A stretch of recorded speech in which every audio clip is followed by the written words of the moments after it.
Frères et sœurs, puisque Dieu a manifesté sa bonté pour nous, je vous invite à vous offrir vous-même en sacrifice vivant, qui appartient à Dieu et qui lui est agréable.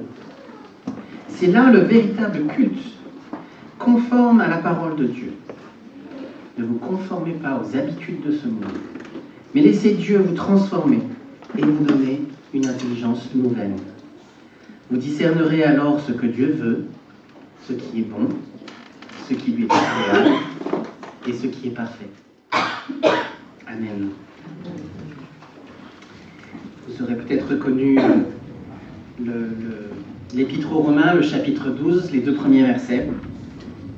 Et puisque nous avons terminé notre série dans Matthieu 13 et les paraboles du royaume, je commence aujourd'hui une nouvelle série donc dans le chapitre 12 de l'Épître aux Romains. L'Épître aux Romains, vous vous en souvenez peut-être, l'année dernière, à l'automne, j'avais prêché sur les chapitres 1 à 4, et puis au printemps sur les chapitres 5 à 8. Cette lettre est écrite pour une bonne raison. Paul écrit cette lettre pour plusieurs raisons. L'une d'entre elles, c'est qu'il veut préparer un voyage vers l'Ouest. Mais la principale raison des enseignements de Paul dans cette épître, c'est qu'il y a un conflit dans cette église. Cette église est toute jeune, elle a quelques années de vie seulement, moins d'une dizaine. Et au tout début, quand l'Église a commencé, eh bien, il y avait d'abord des Juifs qui ont cru au Christ, qui étaient là, et puis des païens, des non-juifs qui se sont convertis aussi, et l'Église a commencé à se construire comme ça. Mais un empereur romain a décidé que les Juifs, en fait, ils pensaient qu'ils avaient un problème avec les Juifs à ce moment-là, c'était avant qu'ils sachent que les chrétiens existent, à peu près en l'an 50, que les Juifs mettaient trop de bazar à Rome et ils ont voulu exclure les Juifs. C'est pas la première fois que on les a utilisés comme bouc émissaire, et donc c'est le cas, ça a été le cas à ce moment-là. Et donc pendant 5 ans, les Juifs ont dû partir de Rome et ils ont aussi quitté l'Église. Et donc dans l'Église, il n'y avait plus que des chrétiens issus des non-juifs. Et donc c'est les premières années de l'Église. On apprend à faire Église ensemble, on apprend à vivre la vie de chrétiens ensemble. Les évangiles ne sont pas encore écrits, il y a seulement des textes qui circulent avec les paroles du Christ, avec des actions du Christ. Les épîtres de Paul ne sont pas encore écrites non plus. Comment on fait Église ensemble à ce moment-là? Et donc il y a des gens que Paul envoie, des collaborateurs à lui pour renforcer les églises et pour les enseigner. Mais bon, ils sont en train de tout apprendre. Et pendant 5 ans, ils vont tout faire sans la présence des Juifs. Et quand les Juifs vont revenir au bout de 5 ans, ceux qui se sont convertis, ils croient au Christ, ils ont cru à l'Évangile, mais ils n'ont pas encore réussi totalement à se séparer de toute leur tradition, de leur rapport à la loi.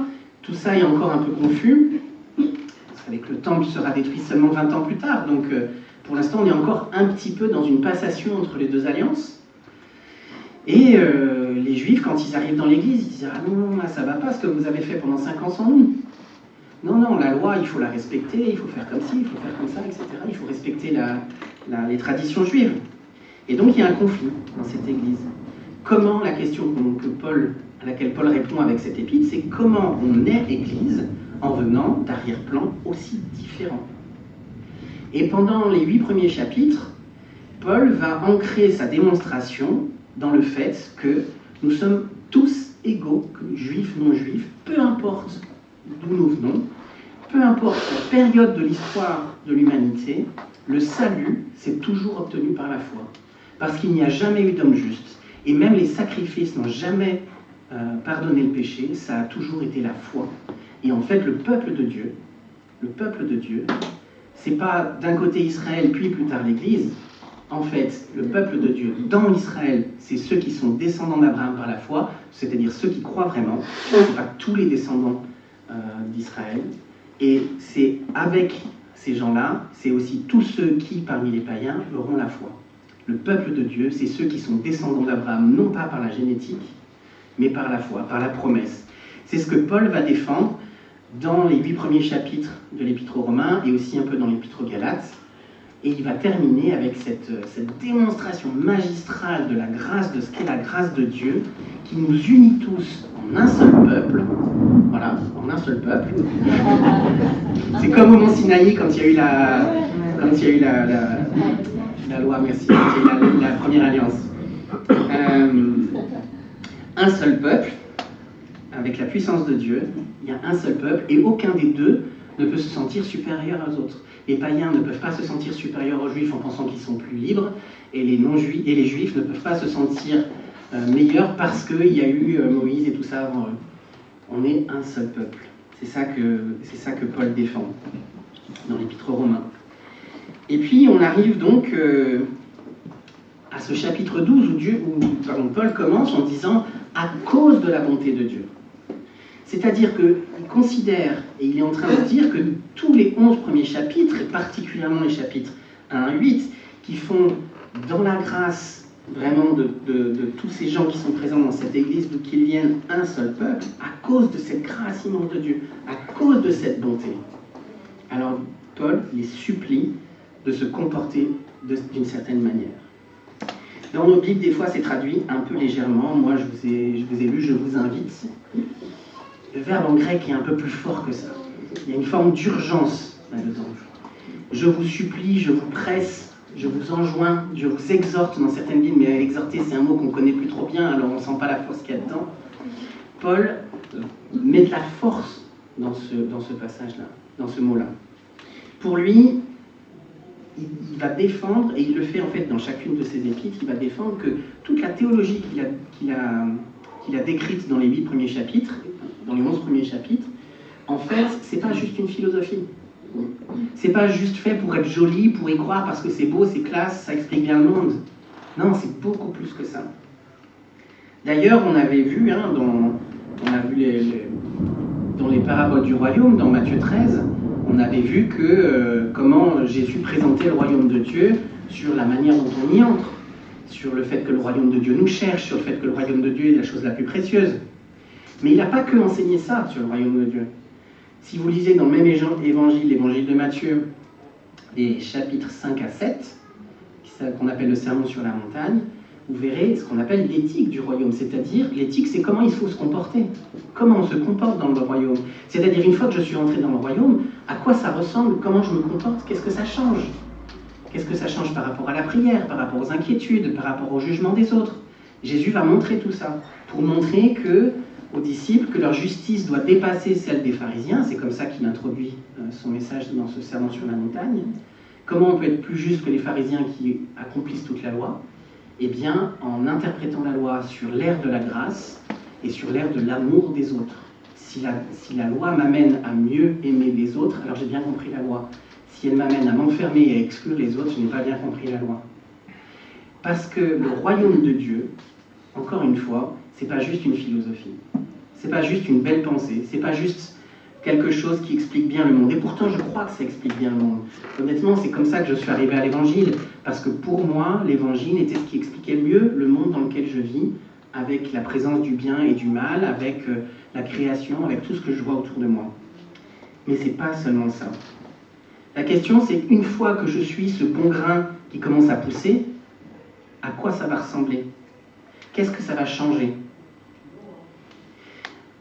Encore une fois, c'est pas juste une philosophie, ça nous transforme. Et c'est ça que Jésus avait dit avec ses paraboles. C'est qu'il y a quelque chose de différent. Il y a d'abord un grain, et puis ça devient une plante, ça devient un arbre.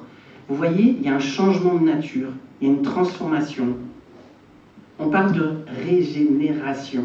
C'est une des œuvres que fait le Saint-Esprit. Je crois qu'il y a un groupe de maison qui fait une étude biblique sur le Saint-Esprit cette semaine, sur les œuvres du Saint-Esprit. Ben, une des œuvres du Saint-Esprit, c'est ça.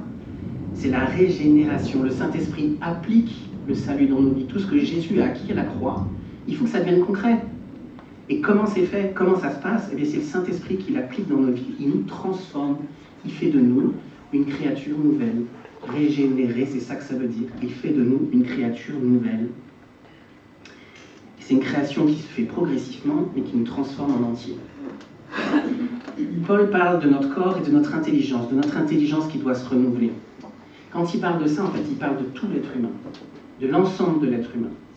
Notre intelligence, c'est notre manière de comprendre le monde, parce que rentrer dans le royaume de Dieu, c'est donner l'opportunité au Saint-Esprit de nous aider à voir le monde différemment. Parce que c'est pas naturel de penser systématiquement au fait que Dieu a tout créé, au fait que tout ce que j'ai me vient de lui. Qu'as-tu que tu n'aies reçu, nous dit la Bible.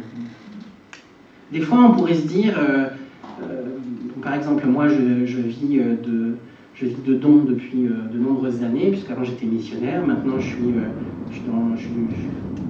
payé par l'Église, donc je suis payé aussi par mes propres dons. Hein. C'est un peu le truc qui semble un peu bizarre quand on n'a pas encore bien compris comment ça marche. On pourrait se dire que je dépends plus de Dieu que vous, et que mon salaire a plus à voir avec la grâce de Dieu que vous, mais c'est pas vrai. C'est pas vrai. Chacun d'entre vous qui travaillait ou qui touchait une pension de quelque sorte que ce soit, en fait, chaque fois que c'est versé sur votre compte, c'est une grâce de Dieu. Ceux qui travaillaient là, qu'est-ce que vous avez fait pour avoir deux bras et pouvoir travailler? Pour avoir une langue pour pouvoir parler? Pour avoir des yeux pour pouvoir voir? Vous n'avez rien fait. Et pourtant, chaque matin, vous les avez, vous en disposez. Mais vous ne les avez pas fait pousser, vous n'avez pas tiré dessus, vous ne les avez pas gagnés. Non, c'est une grâce de Dieu chaque matin d'avoir tout ça. Et donc, l'argent que vous avez, l'argent que vous possédez, c'est Dieu qui vous donne. Et chaque fois, quand c'est versé sur votre compte chaque mois, c'est Dieu qui vous donne. Vous êtes dépendant de Dieu autant que moi. Exactement pareil. Pas de différence de ce point de vue-là. Et bien ça, c'est quelque chose qu'on a besoin de comprendre. Et on a besoin de comprendre que tout nous vient de Dieu et qu'on peut être reconnaissant. C'est Dieu qui fait naître en nous la louange. Entrer dans le royaume de Dieu, c'est laisser le Saint-Esprit transformer notre cœur pour qu'on puisse voir le monde tel qu'il le voit.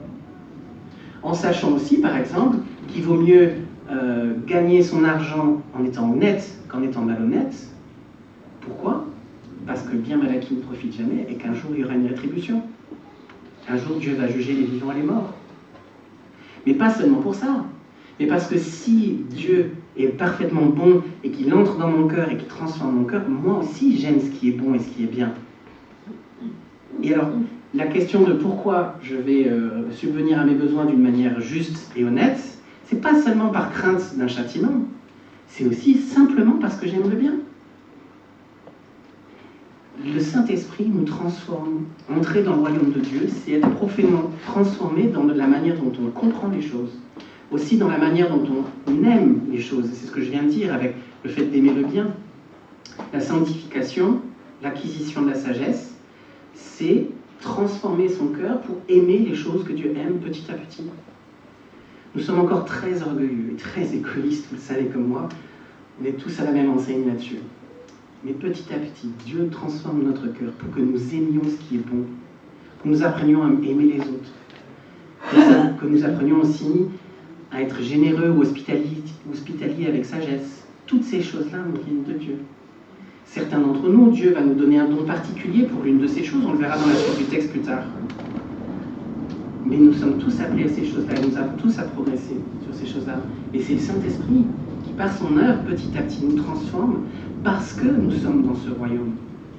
Et s'il a transformé notre manière de voir le monde, s'il a transformé les choses que nous aimons, alors il va aussi transformer la manière dont nous agissons. Et c'est de ça qu'il s'agit aujourd'hui. Paul nous amène jusqu'au bout de ce raisonnement-là. Les 11 premiers chapitres, tout ce que je vous ai dit, toute cette théologie de la grâce, c'est pas une philosophie. C'est quelque chose qui va vous transformer parce que vous êtes rentrés dans le royaume de Dieu. Et rentrer dans le royaume de Dieu, c'est pas un truc où on peut choisir ses options.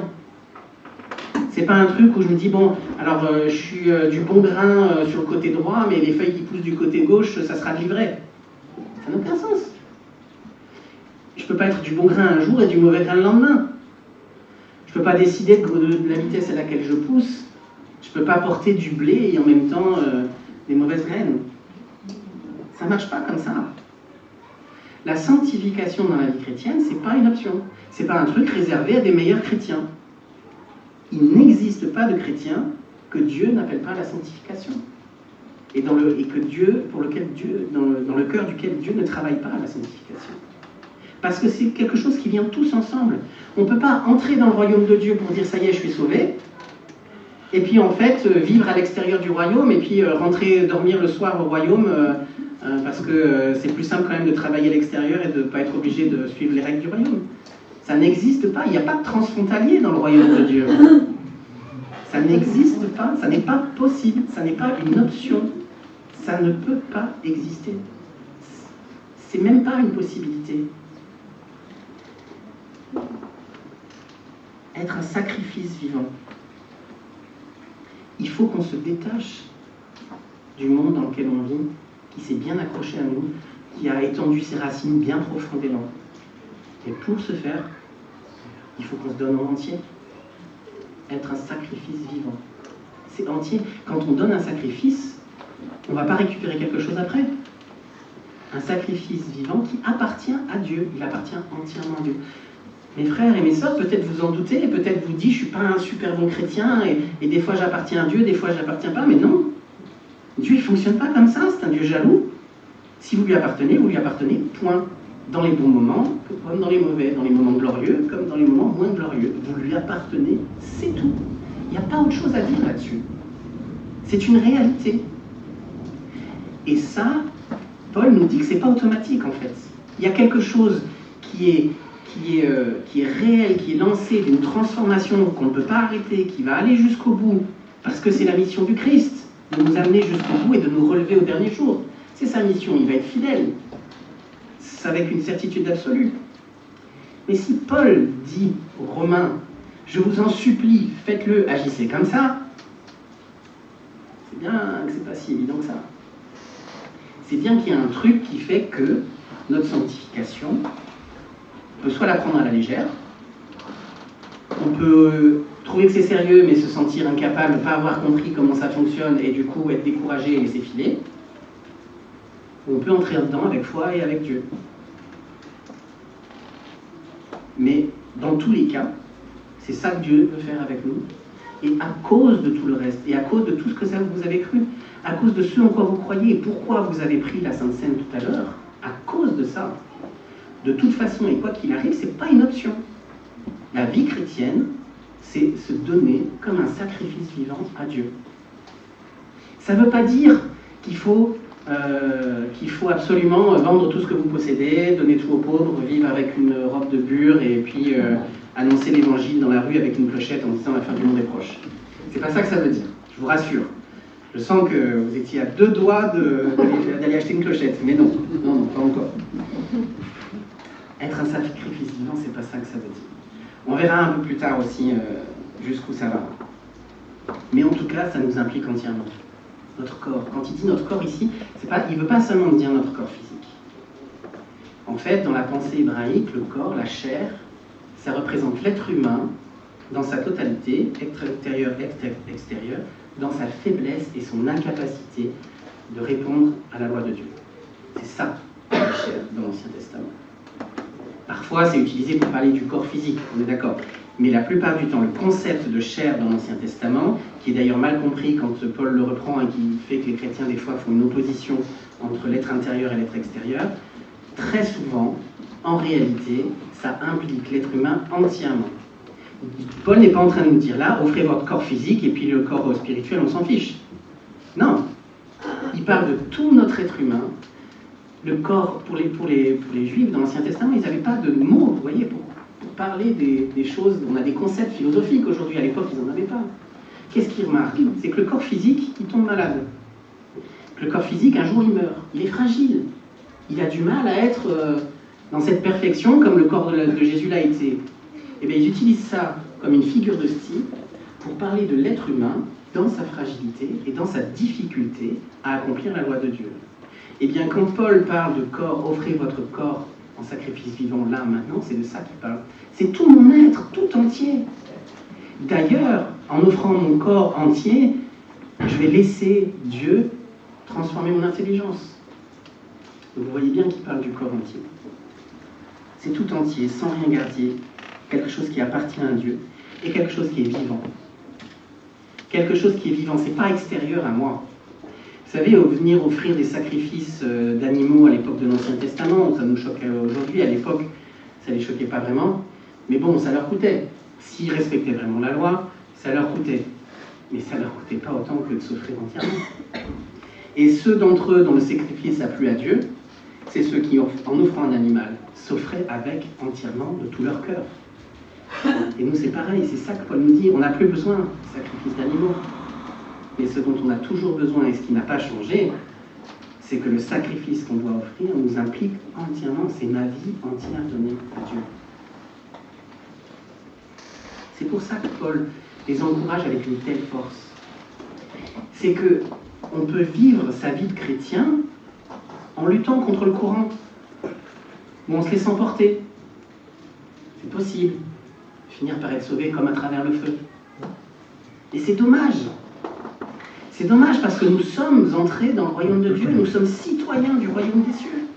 Il y a quelque chose à vivre, quelque chose dont on peut se saisir pleinement, quelque chose dans lequel on peut entrer avec toutes nos tripes, parfois qui nous fait un peu peur. Et je crois parce qu'on comprend mal.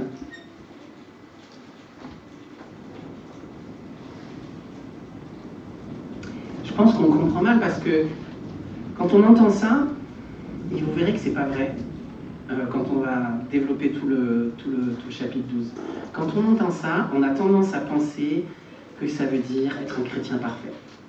Que ça veut dire donner 10% de son argent, venir à toutes les réunions de l'église, se lever tous les matins, prier pendant 1 heure, toutes ces choses-là, qui sont toutes des bonnes choses.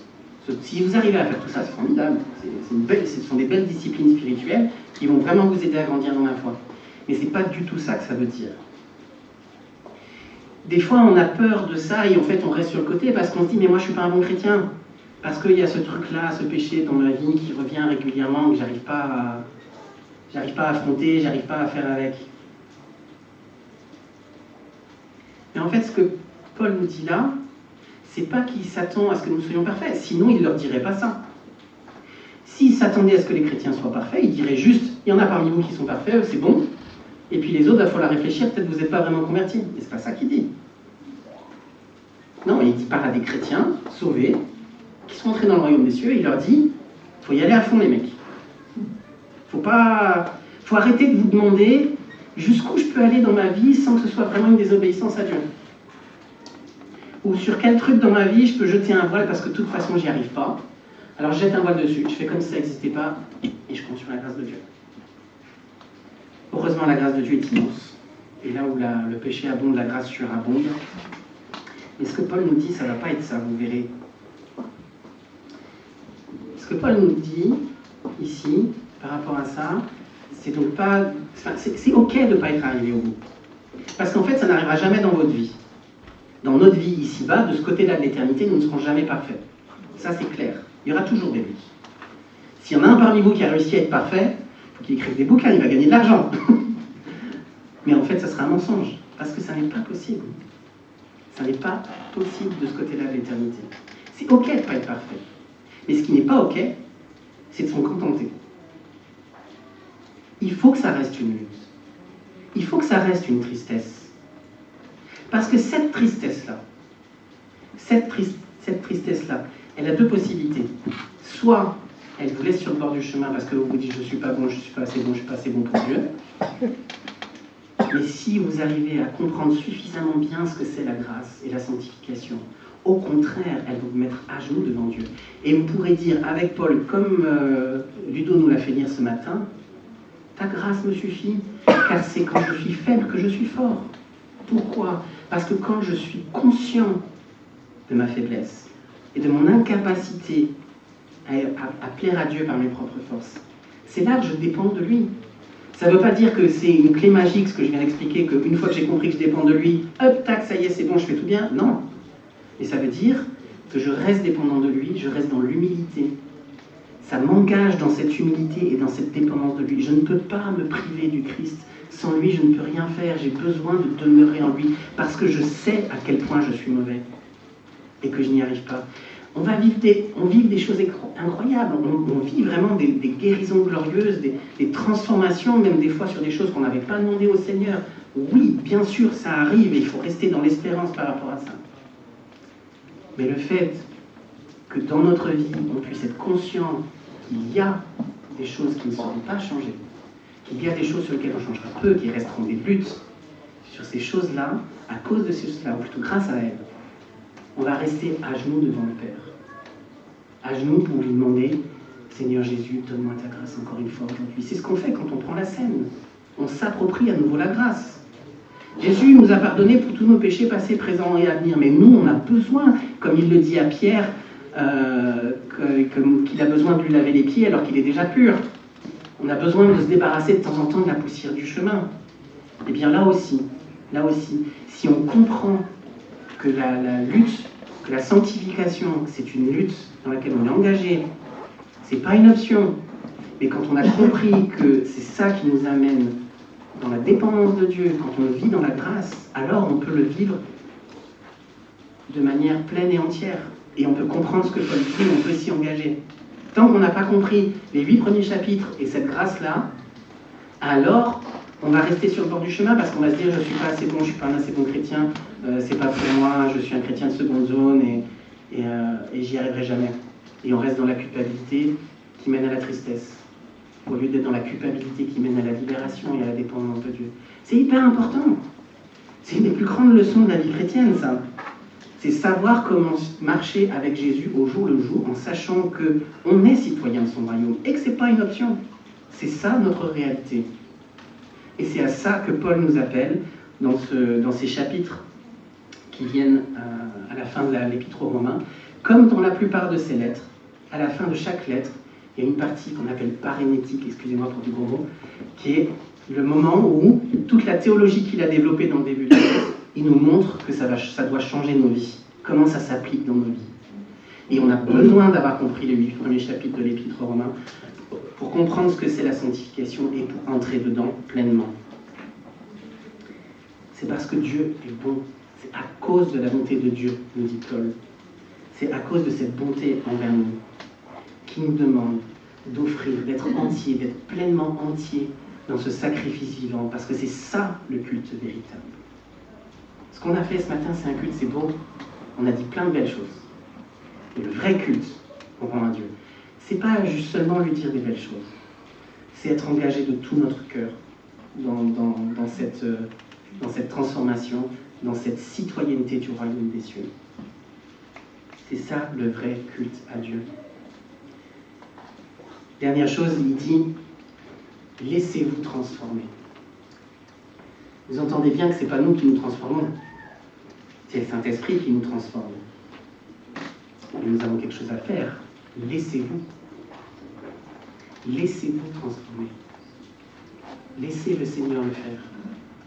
C'est en ça qu'elles sont utiles, les disciplines spirituelles. C'est en ça que ça vaut le coup de se forcer à donner de manière à ce que ça m'enlève un peu de mon superflu. Parce que si je fais ça, j'enlève du pouvoir à l'argent, j'enlève du pouvoir à Mammon. C'est une discipline spirituelle.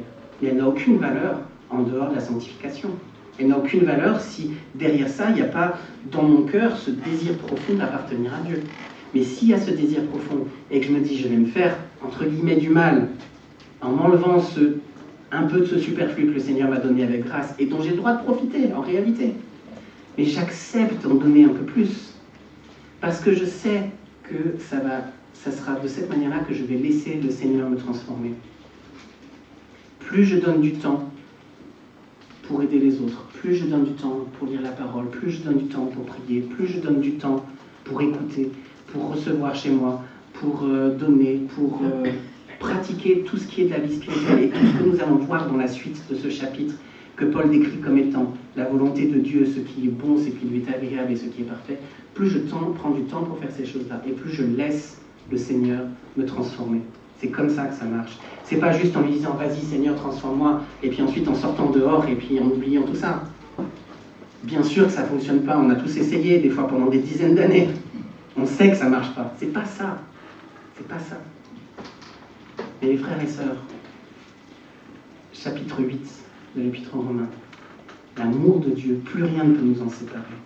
Et c'est ça notre assurance quand on s'engage dans cette guerre-là, dans cette avancée-là, à la suite de Jésus dans son royaume.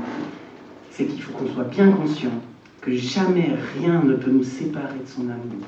Et c'est ça qui fait que même si on sait qu'on ne gagnera pas toujours, on peut quand même s'engager là-dedans et vivre tous les fruits qu'il y a à prendre là-dedans. Et puis, on va découvrir petit à petit, à travers l'étude de ce chapitre, ce qui est bon, agréable et parfait. Et donc, je vous dis que c'est une affaire à suivre.